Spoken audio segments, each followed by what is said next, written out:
Welcome to the Girl Dad Show. Welcome to the Girl Dad Show, a professional parenting podcast. Each month, I interview entrepreneurs, leaders, and professionals who are balancing parenthood, life, and profession in the hopes to learn what it takes to be an amazing professional parent. Thank you for tuning in to another episode of the Girl Dad Show. Today, I had Henrik Johansson on the show, and I met Henrik at a really fancy dinner where there were a lot of high net worth individuals and up and coming professionals. And we immediately hit it off. He has an amazing story and a really, really clear head as it relates to business and how he wants to build businesses, both as an entrepreneur and as a CEO. And his business is very, very spectacular. I could have spent the entire episode talking about his business, Gembah, but we did also talk about his parenting style, his values, and how he likes to navigate both of those things, you know, using his experiences and his upbringings. And he's a very, very inspirational man and a very dynamic personality. And I hope you enjoy the show. Henrik, thank you so much for joining me today on the Girl Dad Show. My pleasure. Thanks for having me.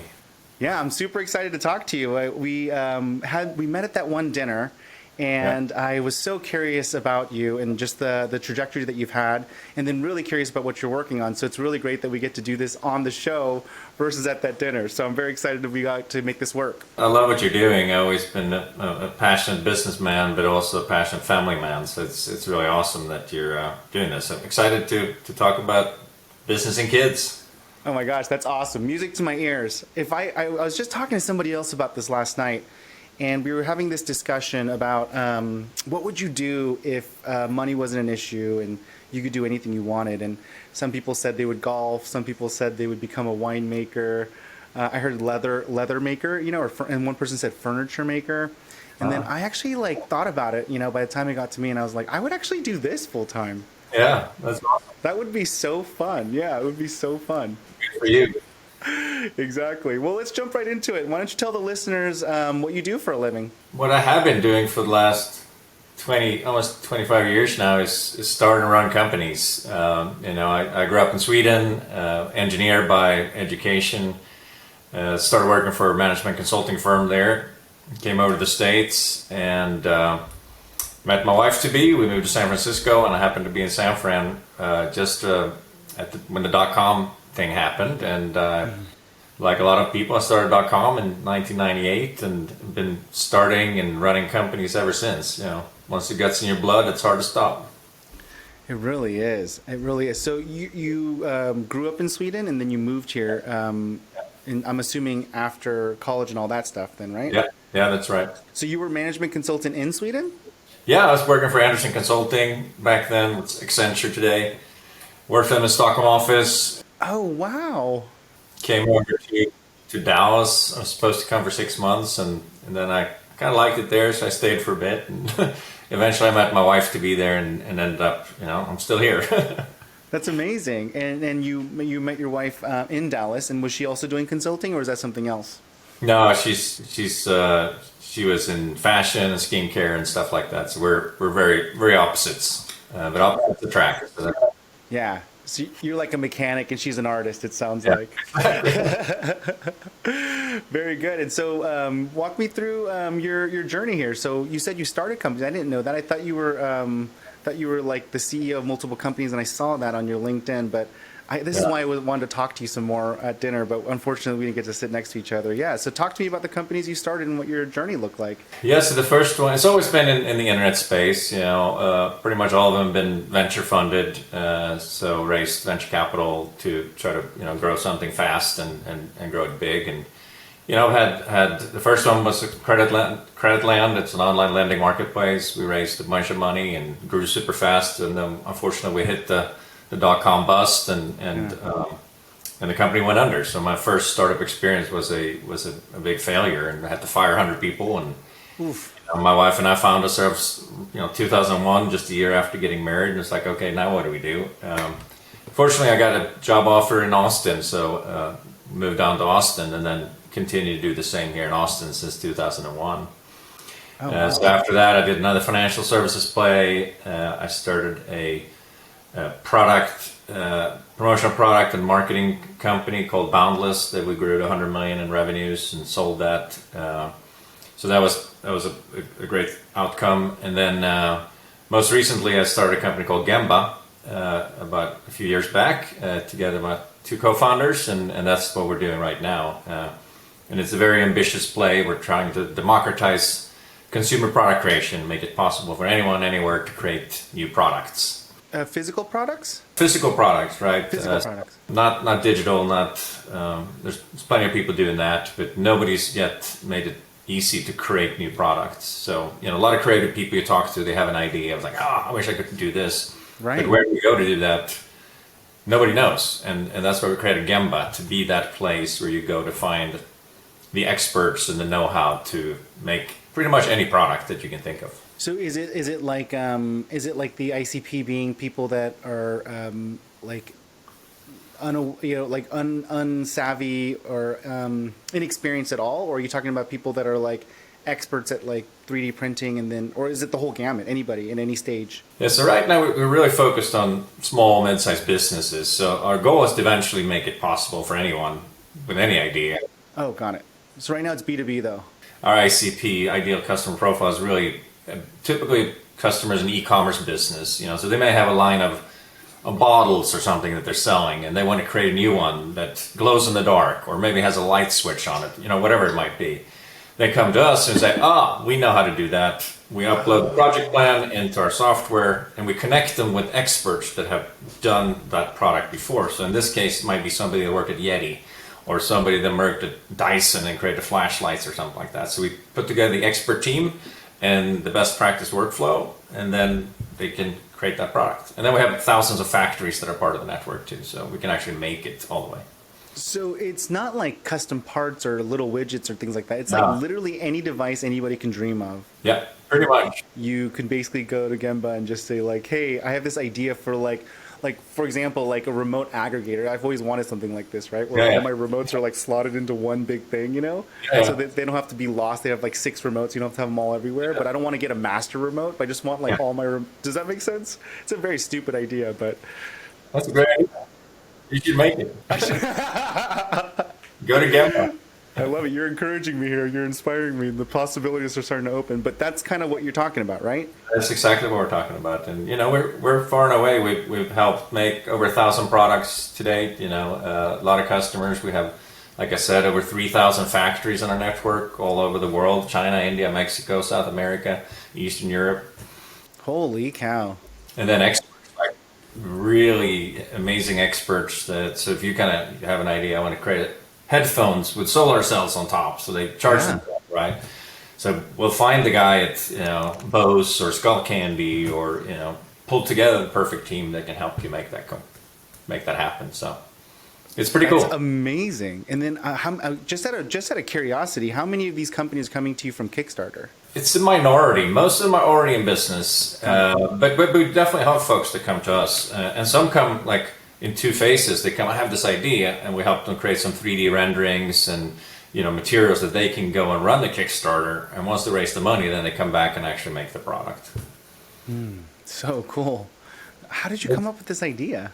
Well, as I mentioned, my prior company, Boundless, was in promotional product, branded merchandise. I started traveling to China, visiting factories, and it just opened my eyes. I was like, wow, most folks in the U.S. don't have any idea of how this works. And no, totally the difference not. between a factory and, one can be super sophisticated, fully automated robotics. Another one can be mud floors and child labor, right? That's right. You don't really know the difference if you just look in Alibaba. It's like, oh yeah, here's a factory. Yeah, totally. So just saw that, and then I saw the complexity in how many small businesses actually fail when they fail to create a product, right? That there's a lot of entrepreneurs, there's a lot of mom and pop teams that have spent their savings on trying to realize a dream, and then just one thing goes wrong in that product journey, it's over, right? They can't recover. So there's a lot of shattered dreams. There's a lot of opportunity to really help people do this better. And we always talk about unlocking entrepreneurial equity, right? To use a fancy word of enabling people that don't have access today, right? Most people if you grew up in community and your parents weren't entrepreneurs and you don't know anybody that's an entrepreneur, you're like, well, how do I do this? Right? That's right. But that doesn't mean that their ideas aren't great. So we ultimately we want to make it so accessible that anybody, anywhere, can make anything they can think of. Like, I mean, I just have to poke. I'm just so curious. I want to like ask a couple more questions on this. So, like, what if I wanted to make a shoe? Could you help me make a shoe? Of course, absolutely. We had somebody make a sustainable shoe not long ago, so we connected them with somebody who had worked at Under Armour for a decade and developed their running shoes. So again, that perfect expertise, they can help you take your idea and turn it into something real. Oh my gosh. So literally anything, because you just basically from your last business, you built this huge network in this kind of landscape, and you're basically stitching those needs together with the demand here for empowering entrepreneurs and creators. That's right. I mean, to full disclosure, today we don't really do potions and lotions and food or anything like that. Nothing goes in on your bodies. We stay away from that. We've done very limited fashion and apparel because that has a whole different set. But anything really physical goods, and we really excel, I think, when there's some complexity. So either moving parts, so it requires mechanical engineering, or electronics requires electrical engineering, because then we've seen the complexity exceeds the typical small business capability to actually manage that product journey, and they need help to succeed. And then on the opposite end, do you guys do? Sorry, I'm still probing here. On the opposite end, do you guys do like? Can you guys do like products that also have like technical hardware and like Internet of Things attached to it? Like, for example, another crazy idea I used to have is like a better. Sorry, I'm like you. Like now that I know what you do, you're gonna like get emails from me all hours of the night with all these ideas. Love it.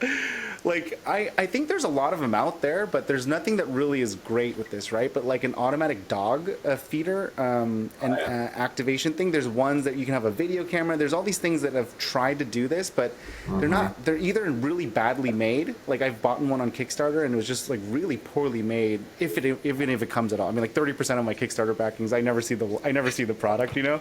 And then if they do come, 30% of them suck. And then, you know, there's like a 30% that's really good. But most of them are like the ideas are good and they get poorly made, or the idea is bad and it doesn't work, right? And so like, but that's complicated because you have a physical device and then you also have Internet of Things capabilities. So it's like software and hardware plus a physical device, right? Yeah.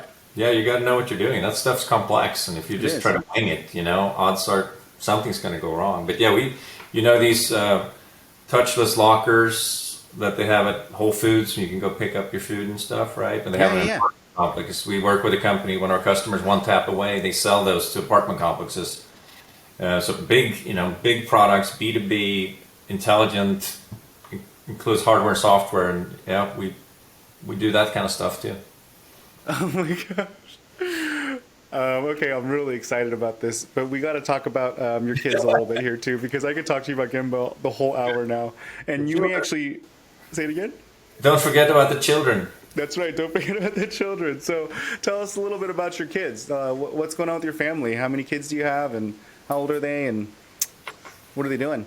Yeah, I got two of them, both in high school this year. Nice. So that's pretty cool. My oldest daughter, Chloe, she is a senior. Oh, nice. Right now we're going through the whole going to college thing, Oh man. which is interesting for me. I never went to college in the U.S., so I'm going through it for the first time too. So I'm all giddy. Got to go visit some colleges here this fall, and I'm like, woo! How fun. So that's a cool experience. And my son, he just started high school, and he just started playing football, which, you know, in Texas is a big deal. And yeah, it's a huge deal. I'm pretty tall, and he's only 14, and he's already 6 foot tall. So they kind of came to him and said, "Dude, you should play football." He's like, "Okay." Yeah, that makes sense. So, I can see that. It's his first year playing, and you know, he's having fun with it. I never have it. You know, I was never big. Oh, you need to play football, but I think it's actually pretty cool. He's starting first year in high school, that he's part of a group like that, you know, and has, you know, a community that he's part of as you start in a big high school. It's so I think that's been great. So those are my two, Chloe and Axel, two cool kids. Oh, your son's name is Axel? That's a great name. Oh my gosh, that's awesome. It's actually my grandfather's name, Axel Johansson. It's a Swedish name, but it doesn't hurt that it has that rock status to it. Yeah, exactly. Rockstar status. And I will say something about the sports thing. My wife and I talk about this a lot because she really likes the idea of having them in sports because there's a sense of like, community that you get built in with that. So even if you're like, the best player, worst player, whatever, you're still part of that community and team. And then as you're going through, especially middle school and high school nowadays, I mean, obviously everyone's telling me that it's like harder and harder, like, socially and mentally to be a teenager right now. And so being part of that community is just an added way to buffer some of those concerns, of like insecurities and bullying and kind of all those other things that are going on right now that, I mean, I think we grew up with that too, but I think it was just a lot less digital. And so it was just much more muted, right? Where a lot of the things are so much more pervasive and narcissistic right now, Yeah. And so it's a lot harder for our teenagers. So I've heard, she said that a lot, but I've never been an athlete growing up. And so it's like she's always trying to get them to play sports, and I'm always trying to get them to play music. And so it's like the battle of like the parents here. But our kids are more into the sports right now. So we have them doing soccer, and they love it, and starting to get them into ballet and gymnastics. And then I finally talked my wife into signing up for piano lessons. So I'm really hoping that, we'll start getting some music. Did you grow up? How did you grow up? Did you grow up playing any sports or music? Yeah, so sports just came natural. My dad was a runner. We lived right by the forest. So we grew up in the winters. We did cross-country skiing. In the summers, we went walking and then later running. And so we were pretty avid athletes, good runners, starting, 10, 11, and started competing at the national level even when we were 12, 13, 14, my brother and I. And it was funny, my dad was like the least tiger parent you can imagine. He was like, yeah, it's cool. You guys are running. And we used to go to competitions and we'd be crushed or excited whether we won or lost. And he was like, oh, you did good. So it was interesting. And my brother and I always talk about that because we try to get our kids to be as dedicated and motivated as we were. I mean, we were exercising, running 8 days a week, and competitive. Anything to push us. We just I don't know where it came from. That is so strange. Was your mom competitive or? No, neither one of them. I mean, they were both very sort of laid back. I mean, very Swedish, sort of a little introverted. Didn't push as much. It was sort of just an expectation that you would do well in school, so you could go to college, But it was never really that stated. But if you had bad grades, that it'd be frowned upon, and it was they never raised their voices or anything. But for some reason, my brother and I think we found an outlet in the running, and we just loved it, and we were good at it. So it was fun. It became, I know, at least for me, it became part of my identity. I'll never forget the first time I won a competition when I was 12, and my picture was in the newspaper, and I was like, whoa! Yeah. And kids at school recognized you, and it's like, man, I'm a big deal. Yeah, I'm cool. Yeah, that's awesome. It was like a really impactful turning moment for you, huh? It sure was. Yeah. And then are you doing that a little bit differently with your kids then? Are you more sedated like your parents were? I've tried to not push them, but there's no question. I mean, just like you talked about, you send them to ballet and music and all types of stuff. It's sort of, that's what parents do nowadays. I think we're probably more laid back than most, but still, we try to get them to do things, but it's never been that they've never been that driven either.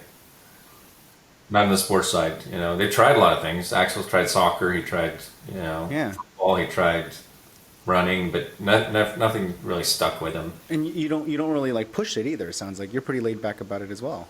Yeah, I mean, for the most part, I just never believed that you can.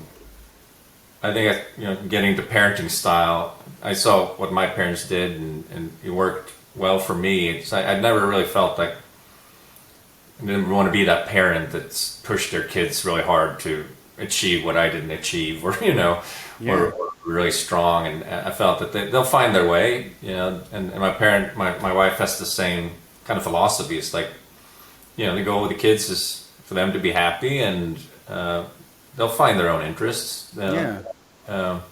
Is that a Swedish thing? Because your wife doesn't sound like she's Swedish. She comes from Swedish grandparents, so she's Okay, so there's Swedish in there. Okay, cool. just as Swedish as me, but she's a Dallas girl. She's. Yeah. But yeah, well, I think we have a very similar philosophy. We're very different, but I think when it comes to raising kids, it's pretty similar. Let the kids be kids. It's a pretty short period of time. You can be a kid, and we've been the same page there. That let them find their path and their what they're excited about. That doesn't mean that we're completely hands off. I mean, if they went off the rails, we certainly step in. And actually, like literally this week, Wednesday morning, Axel woke up and he was like, "Dad, I don't want to go to practice today." And I was like, "Well, why not?" "Oh, I got allergies and a headache and I'm nauseous." I was like, "It just sounds like you don't want to go to practice." You need to go to practice. And he went to practice, and then that evening he texted me and said, "Thanks, Dad, for making me go," because he realized it was good after the fact. So, oh wow, it's not completely laid back, but generally not trying to push our interest on them. I think that's tough. That's really tough. Yeah, I mean they're really good kids, and they're pretty self-motivated. They have except for a little dip during COVID, their grades have been good, and they have Chloe, our daughter, is like her mom, super social. She's always had a lot of friends, being very popular, I guess, and so it's we never had. I guess we're lucky. We got good kids. Yeah. Well, I mean, I think it's also the parents leading that, right? But the question I have is, how do you not instill your expectations on them? Because I'm like, I do it by instinct. I can't even help it. Like I want them to play music, Yeah. And it's like one of those things that I don't even know how you let that flow. I guess a more tactical question I have for you is for an example. We sent our kids to soccer, and more recently, Grace really didn't like it. And so she didn't like it really badly and said, well, let's just finish the season because you started it, we want to teach you finishing it. Yeah. And we had 4 more sessions to go, 4 more weeks to go. And it was 3 weeks in a row, she was just miserable and she hated it. And then the third time she just hated it and was miserable. I was just like, I don't know if it's going to get any better the next 4 things that are left, the 4 weeks that are left. And are we just punishing her at this point because she doesn't she genuinely doesn't want to do it. It's 3 times in a row, 3 weeks in a row that she's just miserable there, and she's saying she doesn't want it. Or do we just teach her the lesson of finishing what you start, right? And it's this really weird thing. And I know I'm making something really small really big, but no, but that's a tricky one. I don't know if there's a right answer to that. I mean, in general, we've taken the approach: hey, you signed up for this, you made a commitment, you should finish it. I mean, whether you like it or not, you should complete it. But in your situation, if it's just if they're obviously miserable, and then why prolong the pain? Yeah, that's kind of what my thought process was too. And I also have a more lackadaisical view on this stuff, right? Because I also think back to a couple of people that I've interviewed have also said this and validated this point. But it's there's really not too many things that you can mess up or do wrong that's gonna you're not gonna not eat broccoli when you're 30 years old. You know what I mean? You're not gonna I don't know, missing a couple weeks in elementary school is not gonna detriment your life overall. There's just things that I think that we over process as parents, in the moment. And then you have to remember when you talk to older and wiser parents, they're just none of that stuff really matters. It's all going to be okay. And you're oh yeah, I kind of feel like that. I just needed to hear someone else say it. But would you agree, looking back on, the childhood of your kids and seeing them now as teenagers and one ready to go to college? Yeah. I mean, I agree. I think ultimately, and I have a good friend who went through a painful divorce, so we ended up talking. He was concerned about his kids, and we ended up spending a lot of time talking about this, and we both came to the conclusion together, it's the only thing that really matters in the end is that your kids feel loved. Because I think that's, if you look at kids that go astray and kids that don't, I think often is that if people generally feel that their parents love them and are looking out for them, they're probably going to be okay. Of course you can't guarantee that, but to your point, the broccoli or the piano or the soccer, Yeah. probably not going to have a massive impact on their happiness or success in life. Yeah. I think it's important to expose them to things, and then, my mom, she bought a piano and offered us lessons. And in retrospect, I'm kicking myself that I think, I don't know how to play any instrument. And as a result, my kids are kind of very low likelihood that they're going to do it. Yeah. So I think, I think you're doing the right thing. Expose them to things, push them to try things. But then if it doesn't stick, then I think it's probably foolish to continue to push, because they're just going to learn to hate it. Yeah, it's a really good point. I love that. And then I have to ask the parallel here, because I'm assuming that, in your career, you've done a lot of work, both in building, but also leading, because it sounds like you've also built massive companies, but you've also been an executive at as already established massive companies. Yeah. So how do you see the parallels of leadership and parenting? Like, what are you like the same kind of parent as you are a leader, or are you kind of different in those aspects? That is a good question. I do think that there's similarities in my leadership style. I tend to not micromanage. I'm a firm believer in, goal settings, and then allowing your direct reports to own that goal, not to dictate to them how to accomplish the goal, but rather give them the freedom and the responsibility to own it.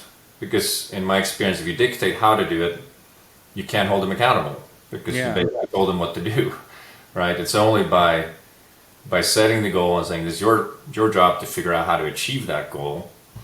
And certainly I'm here to coach you and help you to get there. But ultimately you need to own that. So I think that's in parallel a little bit with the kids. Certainly I've instilled in them that, we think you should go to college. We know that you have the capacity to have good grades, so you should apply yourself and try to have good grades. You don't have to get grade A, but you shouldn't be a C student for sure. Yeah. Because and continue to remind them, because you should go to college, because college is one, it's going to be awesome, it's going to be fun, and it's going to open up a lot of doors. And it's, if you get to choose, it's better to get your first job making $100,000 a year versus 35. Yeah. And not that it's just about money, but you have opportunities, you have options. There's more opportunities. Yeah. Yeah. But then day to day, I'm not micromanaging, did you do your homework? And it may be a little more when they were younger, but as they grow older, they kind of have to take ownership of that themselves. Yeah. And then just out of curiosity, because it sounds like you're taking a stance more on optionalities and keeping those things open as they're earlier, in their life here. But what do you think about entrepreneurship? And your kids being entrepreneurs? Yeah, I would love for them to be entrepreneurs. It's an artist journey. It's hard sometimes, and a lot of times you're like, what am I doing? Why am I submitting myself to this? Yeah. But also, I think it's the most rewarding thing that you can do. And I'd say almost all of my entrepreneur friends that you talk to, they have that same opinion. It's sometimes that I think it's awful and it's stressful, but at the same time you're in control of your own destiny, and you don't have even though you have investors, you have a board, you have to some degree you have a boss, but ultimately you are more in control. Nobody tells you what to do on a daily basis, and I would love for them to be entrepreneurs. I quite honestly encourage them to, because in some ways, who knows what jobs are going to be available 5 years from now? Yeah, exactly. My kids are younger than yours, and so I'm thinking about 20 years from now, what does that look like? Yeah. And I just so weird, because I've always grown up with the idea that I want my kids to go to college for the exact same reason, the optionality. And then over the last year or so, I'm almost I don't actually think I even care about that anymore either. Yeah. I'm actually getting to the point where I feel like me doing this podcast and focusing on being a great dad has made me want to do less dadding, if that makes sense. I actually want to be more passive about it, as I try to figure out more about parenting and being a great dad and what that looks like for me and what that means for me. I want to do more and more less, which is kind of interesting way of saying. I don't know how I'm saying it correctly, but I think you get what I mean, right? Yeah. Yeah, and so even with the college thing, I'm almost wondering, like, is it like something that I want to push? Like, I don't even know if I care, because I just feel like, looking at my journey, I feel the exact same way as you. Like, I feel like it's one of the coolest things ever. It's so lonely, it's so hard, in some ways it's terrible experience, but it's also so rewarding. Yeah. And I truly can't imagine, the amount of knowledge and empathy and skills that you learn from being an entrepreneur, right? Because just the things that you have to experience as an entrepreneur just doesn't happen in a normal job. It doesn't happen in a normal life. Yeah. You have to make really weird decisions about money and values and your ethics, right? Like constantly. Yeah. And it's always tested, and you learn more about yourself than any other thing that most people even experience. And so I want my kids to have that level of like visceral understanding of themselves. Yeah. And self-reflection and insightfulness, right, about themselves. Because I think that's where you can really find who you are and be happy. And I'm not entirely sure college will help or detriment from that. I don't even know if it'll help or not, right? So I don't know. Yeah. My kid, I mean, they're too young to really realize, but like Lily wants to be a doctor. And so I'm like, so why? And I try to, and then of course, me, I'm trying to like push her into it. I'm like, well, why don't you own the hospital? Like, and she's like, I don't want to own a hospital. I want to be a doctor and I want to help people. I'm like, okay, that's cool. Then you got to go to college for that. Yeah. That's funny. Thank you. Yeah, I appreciate you laughing about that. I am definitely trying to nudge them a lot. I really should be a little bit more passive, but I think it's, I don't know if there's one style that's right for everybody. Yeah. It's sometimes I wish I would have pushed them more in some ways. It's like, I always, somebody told me once, you got to get your kids into expensive sports like golf and skiing, because oh yeah, once they get older, yeah, they'll come back to you and do those sports with you because they can't afford to do it on their own. Yeah. And I never quite succeeded with that. I mean, we did go skiing together, Nice. but they never quite got into it. Not like I did. So. Yeah, I think my parents tried that with me. I mean, they definitely did the whole like golf and tennis thing, and so I can play, but I'm not like stuck on it, right? But my dad did it for optionality. He's like, hey, like most deals happen on the golf course and on the tennis court, right? Like you got to like know these sports to like network and build relationships, and so it was more for optionalities. But I never really got into it, so I can play, but I'm not like passionate about it. It's good to be able to know how to pick up a racket or. Yeah, it is. It goes back to the optionality thing.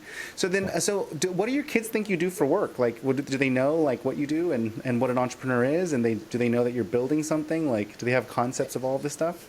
Yeah, they've been pretty involved since the early days. Even at Boundless, I used to bring them to the office. We had a pretty open culture, sort of family culture. We did Halloween at the office, and the kids come in and. Now I work from home all the time, so they see me. So they definitely have a good idea of that I'm an entrepreneur. I'm leading a company, and we these last few years having pretty open conversations about how things are going and stuff like that. Oh wow! So you're actually talking about the health of the business, even. Yeah. Oh wow! So you're getting really sophisticated conversations happening with your kids. Yeah, it's been fun lately. I mean, with my son, it was this probably 3-4 years ago when I decided I'm going to start taking him to real grown-up movies. So I love going to the movies, and you can only see so many Pixar animated movies. Yeah. So I think it was like The Green Book or something like that. We decided to go to. I said, Axel, this is going to be a little different. It's serious topics and it's about racism and stuff like that, but I think you're gonna like it. And he loved it, and since then we've been going, and we go to the Alamo all the time, and he's often the youngest kid in the audience, and then we talk about the movies afterwards, and it's been awesome.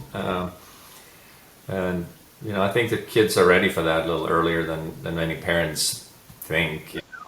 They're all computers. I think 80% of 8-year-olds have surfed porn or something, some crazy stat, right? Yeah.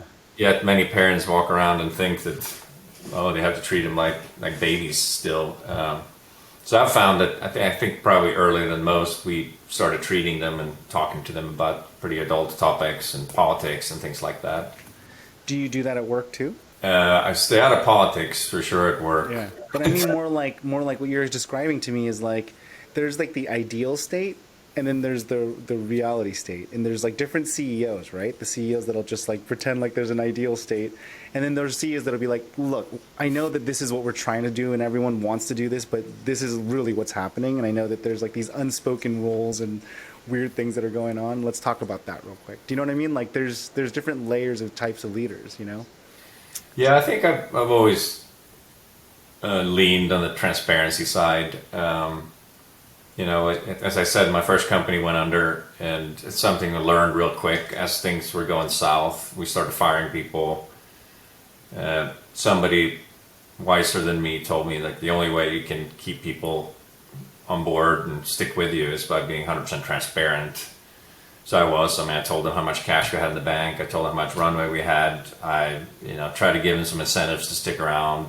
Was fair with them about the odds of selling the business and not selling the business, and it worked out really well. You know, people were there, locked in arms, trying to figure this thing out, and in the end, it went the way it went. But it was still not a terrible experience. I mean, of course, it wasn't a great experience, but I think we managed it with grace and integrity, and I think that stuck with me ever since. And also, my parents were huge on honesty and integrity and ethics and all that stuff. So I think you're obviously not 100% transparent about everything in business all the time, but Gembah just went through a round of layoffs. E-commerce hit some pretty strong headwinds this year, and we had to adjust, like most business had. And that's always tough, and I think that the only way you get through it is by being transparent with the team. Sharing with them, here's what we thought was going to happen. Right. Here's what didn't happen. Here's where we were wrong. Here's the kind of deficit that exists as a result of that. That's why we had to make these cost cuts. And I think if you're transparent and talk to people like adults, in general, people understand it, right? It's not. I think it's when you try to sugarcoat it or not be truthful, then I think people are gonna. They either know it or they feel it subliminally. Oh yeah. It's really great advice. That's awesome. And so when you think about being successful as a parent, what do you think about it now that you have a kid ready to go to college and you have your second in high school? Like, what does that look like for you? Yeah, it's an interesting time for sure. It feels unreal. I mean, I remember the days when Chloe was 4 years old, and it was amazing. And now she's about to move out probably within months, and it's just bizarre. But I feel strangely at ease with it. I think that this is the path. This is natural. They're gonna evolve, and if they didn't, then that would be weird. If she was a 30-year-old living at home, that wouldn't. That's not what you want either. I felt the same when she had her, first boyfriend. That's something as a dad, right? It's like you don't know how you're gonna react to that, but he was a real good guy, and he treated her well, and I was, almost surprising to myself, at ease with it. It's like, okay, this is good. This is a natural progression in her life, and this seems healthy, so I'm supportive of it. So, and I think that this next step is the same.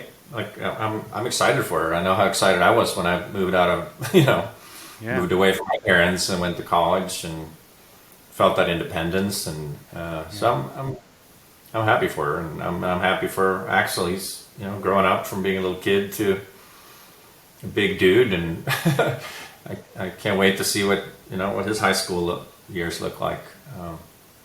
So yeah, it's all good. Yeah. So you're feeling successful overall? Feeling successful as a dad? Yeah. I mean, I think you have to remind yourself to how lucky you are. Just the fact that I got two of them, one of each. They're both healthy. They don't have any physical handicap, mental illnesses, bad problems with anything, and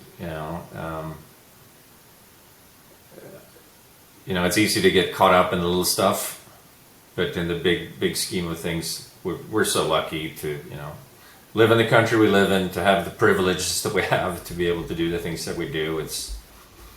And that I have had two good kids that are, living good lives. I think that's success, right?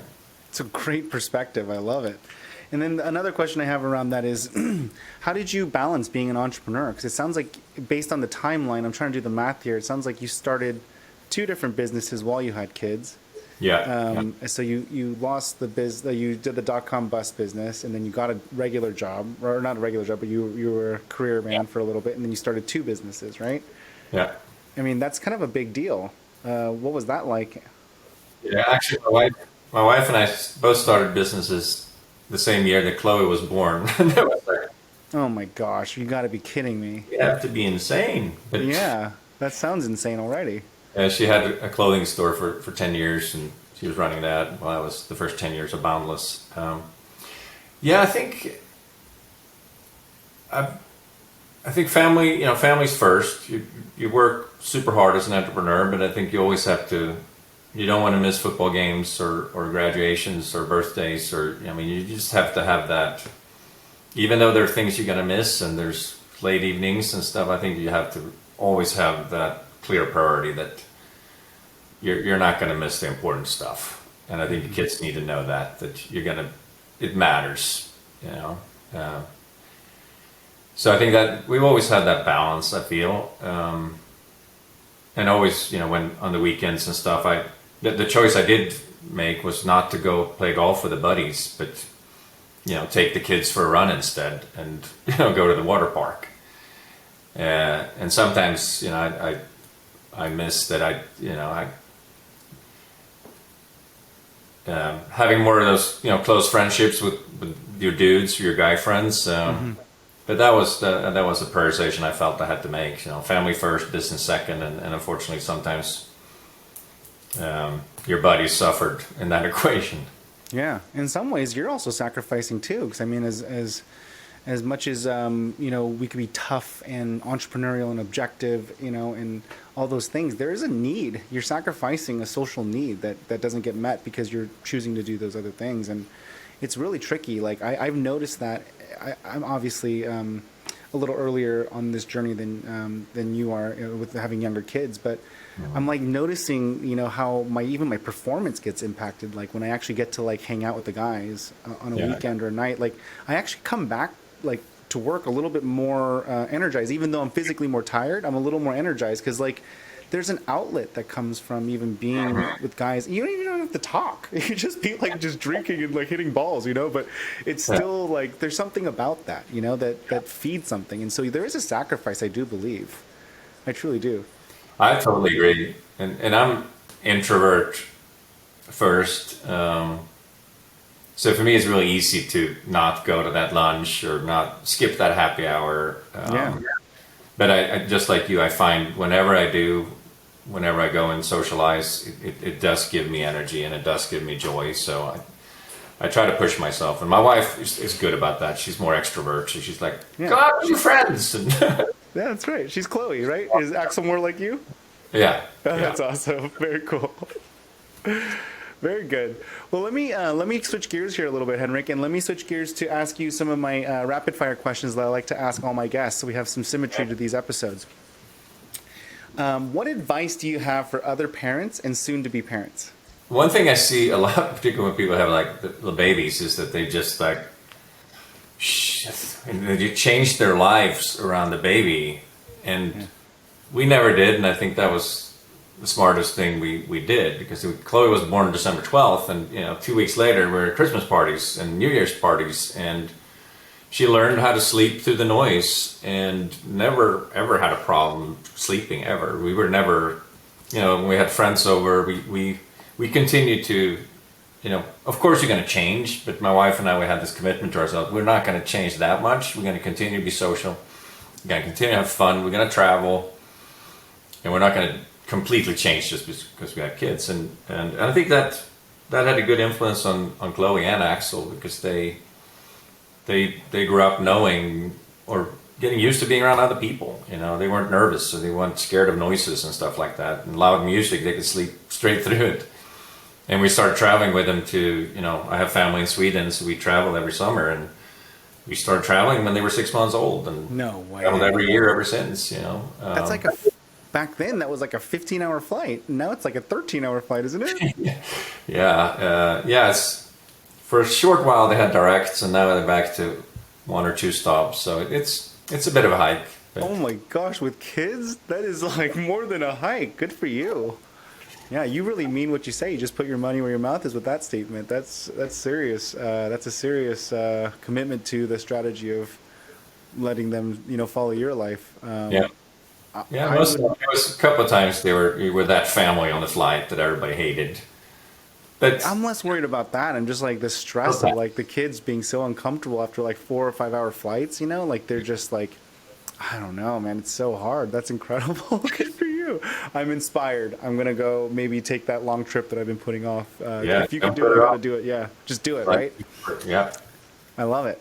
If you can go back and tell yourself one thing before having kids, what would you tell yourself? Before having kids? Yeah. If you can go back and tell yourself something. That I should do it before I had them. No, I don't know. I've loved I loved everything about it. It's like one thing I do advise others is don't find out the gender before they're born. Oh yeah? A good friend of mine gave me that advice. So unfortunately, my wife was okay with it, so we didn't. So it was this on Chloe's birthday. It was like, oh, it's a girl. Yeah. And Axel saying, whoa, it's a boy. And I think that was the most amazing thing. And almost nobody does it nowadays. People Yeah. There's a whole parties around gender reveal. Yeah. It's like parties, and they prepare the rooms, and you don't really need to do any of that. Yeah. There's really no reason for you to need to know the gender before they're born. So we felt that was sort of something you could share with your ancestors, an experience that human beings have had for millions of years. Yeah. To find out at the moment of birth, and we cherish that. Not that I recommend it to anyone.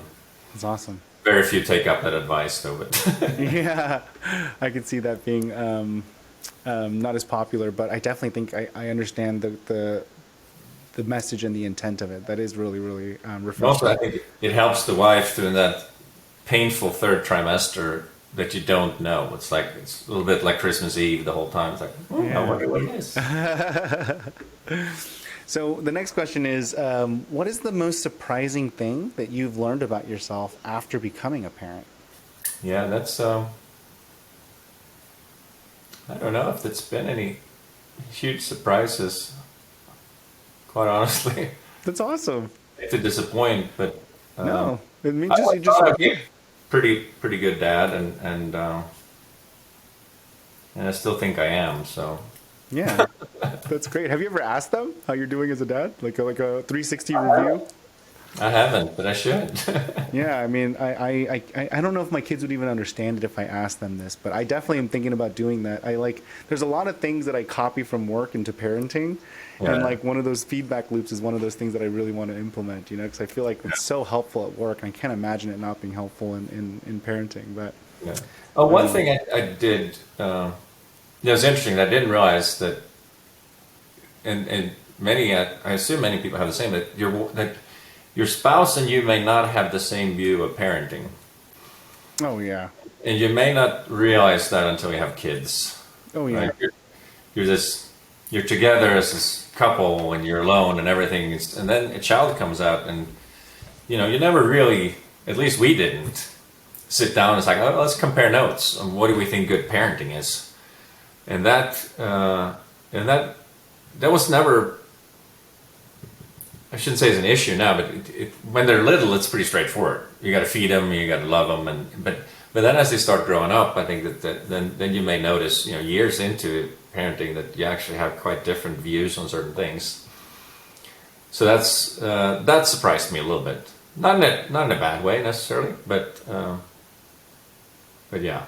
No, that's a great answer. I feel like I'm way more animated than you, but I viscerally understand exactly that statement. I feel like I'm re-dating my wife because I'm like, who are you? Like, who the heck are you? I feel like we had this great thing going for like the 10 years we were dating, and then all of a sudden we have a kid, and like now we're like complete strangers. Like we have to like get to know each other all over again. Like every aspect of things that we thought we had like homogeny over, just like just areas of like opportunities to like say, wow, we're so divergent. From like money to relationship to discipline to, you know, to rewarding, like everything is like completely different. So I completely understand that statement. Probably 10x what you just said. Yeah. It's something that we're uncovering very, very rapidly here in my. And I don't know if I recommend for people to dig into that before they get married, because then nobody would get married, maybe. Yeah, and according to you know, Elon and some of these other pundits out there, we're on a population shortage. So yeah, we definitely want more people to get married. Yeah. Just if you love each other, get married. You'll figure it out. Exactly. Let me switch gears here on the last two questions. So, if I can ask you what your favorite business book is, what would you say? Good to Great, Jim Collins. Collins? Nice. That's Have a you read great it? one. Yeah. It's just, we just had a company retreat and I walked through it. You're familiar with the hedgehog concept? You know, Yeah. it's a concept of how to define your strategy, you know, where the three circles of what you're passionate about, what drives your economic engine, and what you can be the best in the world. That's right. Best in the world. That's right. It's such a great book and so much wisdom. So I love it. I recommend it to everybody. That's great. Yeah, that's a great one. And then last question I have for you is, when you're not being an awesome dad and a super entrepreneur, what do you do on your downtime? What's your fun thing? I love to run.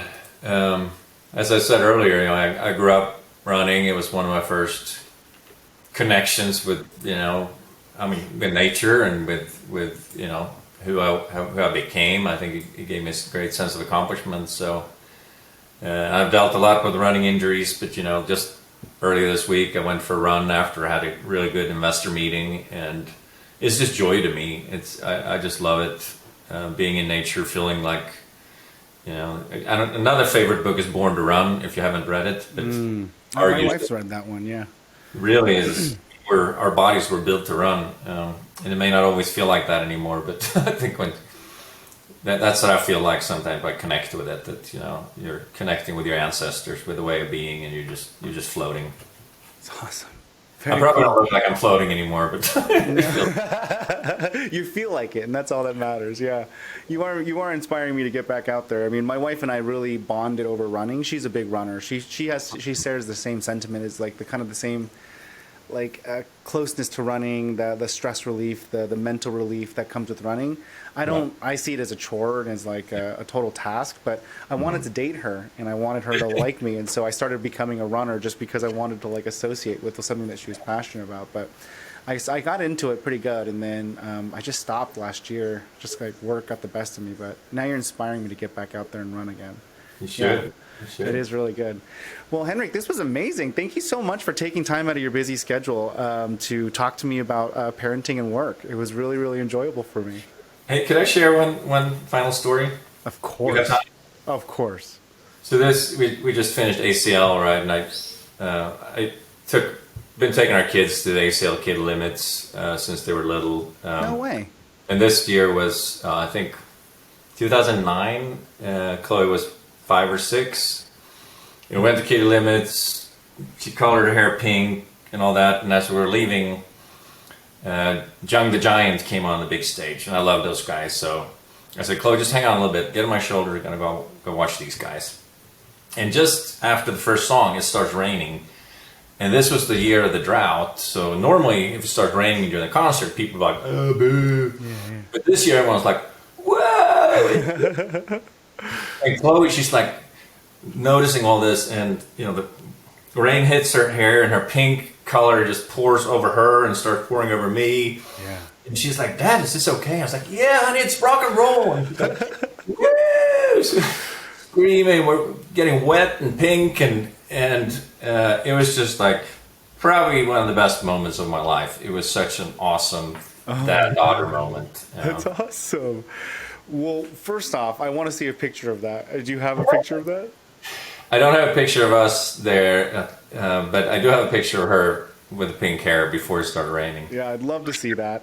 And then two, I didn't know ACL had a kid section for their concert series. Sure they do. Kitty Limit. No, not. This is the ACL Festival. It's part of the festival. It's a separate section of the festival. Yeah, it's a Kitty Limits. They have it now too. Yeah. Kitty Limits. Yeah, take your kid. That's awesome. Yeah, I got to do that. Yeah, that's amazing. That's a great story. Thank you for sharing that. Do you have any more stories? No, that's better than that. Henrik, thank you so much for taking the time. It was really great. It was my pleasure. Take care, Young. Yeah, we'll talk soon, okay? Bye-bye. Thank you again for listening to The Girl Dad Show. To help our show grow, please let us know who we should interview next by filling out the form on our website or commenting below.